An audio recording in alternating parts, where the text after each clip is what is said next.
जब तक नरेंद्र मोदी जी को लगता रहेगा कि मुझे हराया जा सकता है, वो बारी बारी से सबको मारेगा तोड़ेगा।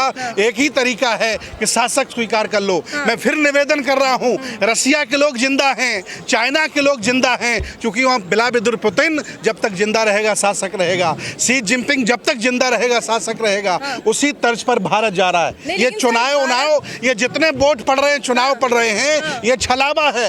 ये भारत की जनता का पैसा लूटने का काम हो रहा है। इसका कोई परिणाम नहीं। हर चुनाव बीजेपी जीतेगी और बीजेपी का कब्जा होगा। आप डरे हुए लोग हैं, मरे हुए लोग हैं। ये देश लुट चुका है, बिक चुका है। अब आपके हाथ में कुछ भी नहीं बचा है। 10% लोग आंदोलित नहीं है भारत में, 90% लोगों ने सरेंडर कर दिया है। और जब 90% आंदोलित होते हैं तब कहीं बड़ी क्रांति खड़ी होती है। न कॉकरोच आंदोलन में कुछ हो पा रहा है, न किसान आंदोलन में कुछ हो पाया था।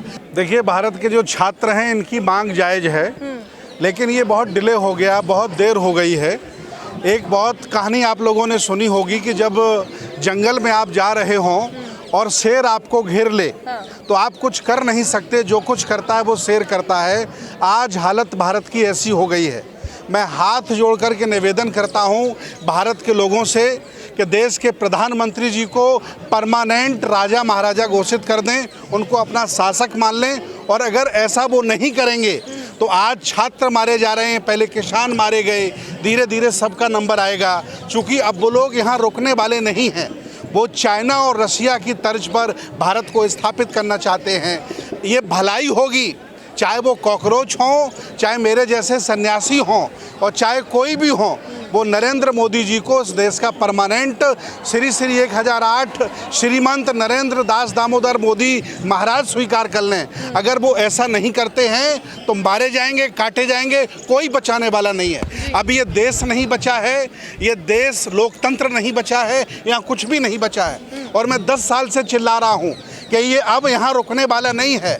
ये तांडव अब बहुत लंबा जाएगा और बहुत बड़े लेवल पर चाइना और रशिया की तर्ज पर प्रधानमंत्री जी बनना चाहते हैं परमानेंट शासक। शिक्षा मंत्री कह रहे हैं दहशतगर्दों की बी टीम बनी है, या स्टूडेंट्स नहीं है, ये ना शिक्षा की बात कर रहे हैं ना स्टूडेंट से, ये दहशतगर्द है। अभी दहशतगर्द का है, कल वो आतंकवादी भी कहेंगे और गोली भी मार सकते हैं। क्योंकि देश उनके हाथ में है, पूरी मीडिया उनके हाथ में है, साधन संसाधन हाथ में है, जुडिशरी हाथ में है। मैं हाथ जोड़ करके फिर निवेदन कर रहा हूँ, नरेंद्र मोदी जी को देश का परमानेंट राजा स्वीकार कर लीजिए, तभी आप बच सकते हैं। बाकी कोई ताकत आपको बचाने वाली तो फिर सर राजतंत्र होगा ना? नहीं, राजतंत्र नहीं, हमें स्वीकार है। रसिया चाइना के लोगों ने जब शी जिनपिंग और व्लादिमीर पुतिन को स्वीकार कर लिया है तो हमें भी नरेंद्र मोदी जी को स्वीकार कर लेना चाहिए। क्योंकि लोग हिंसक लोग हैं, ये मानेंगे नहीं। सरकार तो कहती है ना कि लोकतंत्र है, नहीं, सरकार नहीं बची है। ये लोग मूर्ख बना रहे हैं, चुनाव कराते हैं। प्लान पहले से ही होता है, चुनाव करा करके देश का पैसा बर्बाद किया जा रहा है। विपक्षी नेता और भाजपा के नेता जनता को मूर्ख बना रहे हैं। जीतना भाजपा को ही है, क्योंकि उन्हें इस देश में परमानेंट अपने आप को शासक स्थापित करना है। कोई चुनाव होगा आप देख लेना, बीजेपी ही जीतेगी और बीजेपी के लोग ही यहाँ शासन करेंगे, सारे लोग यहाँ गुलाम बनेंगे। मैं कह रहा हूँ आपसे, प्रदर्शन का तो फिर कोई फायदा नहीं है ना? कोई फायदा नहीं है। 00 प्रदर्शन का ये देर बहुत हो चुकी है। इसके लिए सबसे बड़े जिम्मेदार विपक्षी नालायक नेता हैं, जो परिवारवादी हैं, वंशवादी हैं, जातिवादी हैं। इन्होंने अवसर दिया तानाशाही लोगों को देश में स्थापित होने का। अब ये देश चाइना और रसिया की तर्ज पर चला गया है। अब इसको न इसका लोकतंत्र बचेगा, न संविधान बचेगा। सर, आप तो उन लोगों में से हैं जिसने किसान आंदोलन में अपनी कुटिया लगाकर आप वहाँ पर उनके साथ टिक कर बैठे रहे। आपने उनका समर्थन किया, उनके साथ लगातार लड़ाई लड़ी और आपने देखा कि किस तरीके से किसानों ने झुकाया था प्रधानमंत्री को। आंदोलन की ताकत से निकले हुए लोग हैं, आप आंदोलन को समझते हैं। आज भी हम लड़ रहे हैं, लेकिन ये एहसास मुझे हो गया है, मैं पिछले 10 साल से लड़ रहा हूँ, मुझे एहसास हो गया है कि लड़ाई अब हमारे हाथों से निकल चुकी है। ये बहुत बड़ी लड़ाई है और ये हाथों से निकल चुकी है, अब कुछ होने वाला नहीं है। इसलिए हाथ जोड़ करके निवेदन करता हूँ कि देश के प्रधानमंत्री जी को देश का परमानेंट शासक स्वीकार कर लो, उन्हें राजा मान लो, तभी बचेगी आपकी ज़मीन, तभी बचेगा आपका मान सम्मान, तभी बचेगी आपकी शिक्षा, न कुछ होने वाला नहीं है। लेकिन इस बार तो जिम्मा कॉकरोचेस ने उठाया ना सर, जेनजीज ने उठाया है। बहुत तो अलग जनरेशन है, बहुत लेट हो गए कॉकरोचेस। लोगों को समझ नहीं आती जल्दी। कॉकरोच, हमारे जो अपने आप को बच्चे कॉकरोच मानते हैं, अपमान इनका किया गया। इनसे ज़्यादा ताकतवर किसान हैं, इनसे ज़्यादा ताकतवर देश के फौजी हैं, इनसे ज़्यादा ताकतवर और भी अन्य सेक्टर के लोग हैं, सब धराशायी हो गए। बारी बारी से सबको निपटा दिया गया। ये तो आप इनको हताश भी कर रहे हैं बच्चों को। हताश नहीं कर रहा हूँ मैं युद्ध में लड़ा हुआ हारा हुआ व्यक्ति हूँ और मैं अपनी आंखों से देख रहा हूँ। आज मैं आपके सामने कह रहा हूँ और जो मैं कह रहा हूँ सत्य होगा। मैंने कहा था कि बंगाल में भाजपा बनेगी, मैंने कहा था स्टालिन खत्म हो जाएंगे। आने वाले यूपी के चुनाव में अगर सारे विपक्षी इकट्ठे चुनाव नहीं लड़े तो हाल क्या होगा, बीजेपी फिर स्थापित होगी। लोकतंत्र बचाने का क्या उपाय है? कोई उपाय नहीं बचा। अब शेर में जंगल में हम जा रहे हैं, शेर ने हमें घेर लिया है, अब हम कुछ नहीं कर सकते हैं, जो करेगा शेर करेगा। अब लोकतंत्र नहीं बच सकता है, संविधान नहीं बच सकता है, यहाँ राजशाही स्थापित होगी।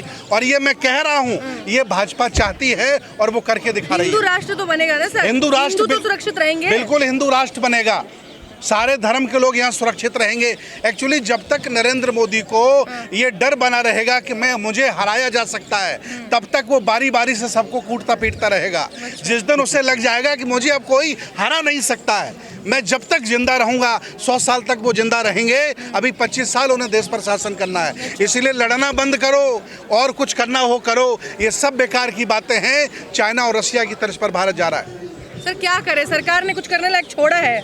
नहीं, अब कुछ कर भी नहीं सकते हैं। जो कुछ करेगी सरकार करेगी, आपके हाथ में कुछ बचा नहीं है। ये सब आंदोलन, ये सब झंझट है, किसी काम का नहीं है, कुछ होने वाला नहीं है। अगर बारी बारी निपटाया जा रहा है, क्या सभी को एक साथ आना चाहिए? नहीं, सभी एक साथ नहीं आ सकते हैं, कभी एक साथ नहीं आ सकते हैं। जितने परिवारवादी वंशवादी नेता हैं इकट्ठे कभी नहीं बैठ सकते हैं। सारे पत्रकार इकट्ठे नहीं बैठ पाते, सारे धर्मगुरु इकट्ठे नहीं बैठ पाते। इसका तानाशाही लोग फायदा उठाते हैं। अब ये देश, संविधान खत्म हो रहा है, लोकतंत्र खत्म हो रहा है, राजशाही शुरू हो रही है। मैं हाथ जोड़कर निवेदन करता हूं कि नरेंद्र मोदी जी को राजा स्वीकार कर लीजिए। लेकिन किसानों के कुछ गुट ने तो समर्थन दिखाया है अपना। कोई आज यहाँ तमाम शिक्षक भी आए हैं, तो लोग धीरे धीरे मोबिलाइज हो रहे हैं ना। सर क्या करेंगे शिक्षक, क्या करेंगे किसान? ये देश अडानी अंबानी के हाथ में चला गया है, पूरा दे दिया गया, कुछ बचा नहीं है। थोड़े बहुत जो जिंदा लोग हैं, जो जागरूक लोग हैं, वो यहाँ दिखाई दे रहे हैं। बाकी सब लोगों ने सरेंडर कर दिया है और नरेंद्र मोदी जी को अपना शासक मान लिया है। तो आज आप यहाँ बच्चों को समझाने आए हैं कि हथियार डाल दो? हथियार डालने के लिए मैं कहने नहीं आ रहा हूँ, ये कह रहा हूँ कि आप बहुत लेट हो गए हैं। ये काम आज के 10 साल पहले करना चाहिए। देर आए दुरुस्त आए। अब देर कुछ नहीं हो सकता है, देर आने से कुछ नहीं होता है। अब सब कुछ लुट गया है, सब कुछ हाथों से चला गया है। अब वो जो करना चाहेंगे करेंगे, आप कुछ नहीं कर सकते हैं। तो आप बच्चों को कह रहे हैं कि अब रहने दो, घर वापस जाओ? बिल्कुल वापस चले जाइए, कुछ होने वाला नहीं है ना। आपके सामने देख लेना क्या होने वाला है। सबको अपने हिस्से की लड़ाई तो लड़ने दीजिए। हिस्सा सबका चला गया, किसी का कोई हिस्सा नहीं बचा है। इतनी निराशा क्यों हो गई है? 80% आबादी हैंड टू माउथ हो गई है। सबका बड़े बड़े लोगों ने लूट लिया है। सब न्यायालय बिक गए हैं, नेता बिक गए हैं, बड़े बड़े मीडिया बिक गए, कुछ बचा नहीं है। ये सब बेकार की बातें हैं कि लोकतंत्र बचा है। मोदी जी को आप राजा मान लीजिए, तो इसी में आपकी भलाई है। आप इतने निराश क्यों? मैं निराश नहीं हूँ, मैं देश को आगे भविष्य देख रहा हूँ। मैं युद्ध क्षेत्र में लड़ने वाला एक सन्यासी हूँ, मैं निराश नहीं हूँ। मैं कह रहा हूँ बारी बारी से मारे जाओगे, क्योंकि वो लोग जो तानाशाह लोग हैं, जिनके हाथ में ये भारत चला गया है, वो यहाँ झुकने वाले नहीं है और रुकने वाले नहीं है।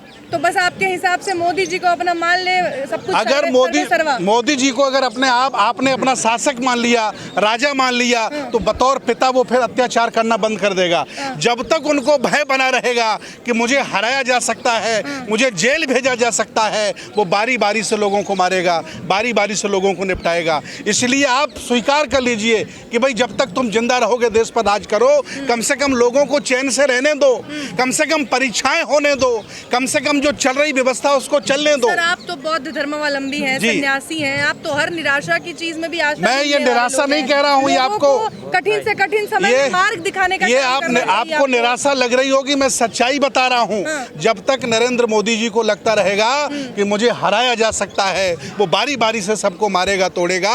एक ही तरीका है कि शासक स्वीकार कर लो। मैं फिर निवेदन कर रहा हूँ, रसिया के लोग जिंदा हैं, चाइना के लोग जिंदा हैं, क्योंकि वहाँ व्लादिमीर पुतिन जब जब तक जिंदा रहेगा शासक रहेगा, शी जिनपिंग जब तक जिंदा रहेगा शासक रहेगा, उसी तर्ज पर भारत जा रहा है। नहीं, ये लेकिन चुनाव उनाव, ये जितने वोट पड़ रहे हैं, चुनाव पड़ रहे हैं, ये छलावा है। ये भारत की जनता का पैसा लूटने का काम हो रहा है। इसका कोई परिणाम नहीं। हर चुनाव बीजेपी जीतेगी लेकिन सर, और भारत बीजेपी ना का तो कब्जा रशिया होगा। है, भारत ना तो चीन है, क्योंकि भारत के पास गांधी है, अंबेडकर है, नेहरू है, जिनका आज मार्गदर्शन लेकर उनके देश के युवा प्रदर्शन कर रहे हैं, अपनी चुनी हुई सरकार से सवाल पूछ रहे हैं और ये हिम्मत रखते हैं कि अगर सवाल के जवाब नहीं मिले तो सत्ता से खींचकर जमीन पर उतारा जा सकता है। देखिए, आपसे छोटे देश थे जिन्होंने क्रांति कर दी। आप डरे हुए लोग हैं, मरे हुए लोग हैं। ये देश लुट चुका है, बिक चुका है। अब आपके हाथ में कुछ भी नहीं बचा है। आप किसान आंदोलन की तरह यहाँ बैठेंगे इनके साथ कि मैं किनके साथ अगर ना होता तो यहाँ क्यों आता। आज भी उनके साथ हूँ, लेकिन मैं कह रहा हूँ कि बहुत देर कर दी है। आज भी 10% लोग आंदोलित नहीं है भारत में, 90% लोगों ने सरेंडर कर दिया है। और जब 90% आंदोलित होते हैं तब कहीं बड़ी क्रांति खड़ी होती है। न कॉकरोच आंदोलन में कुछ हो पा रहा है, न किसान आंदोलन में कुछ हो पाया था।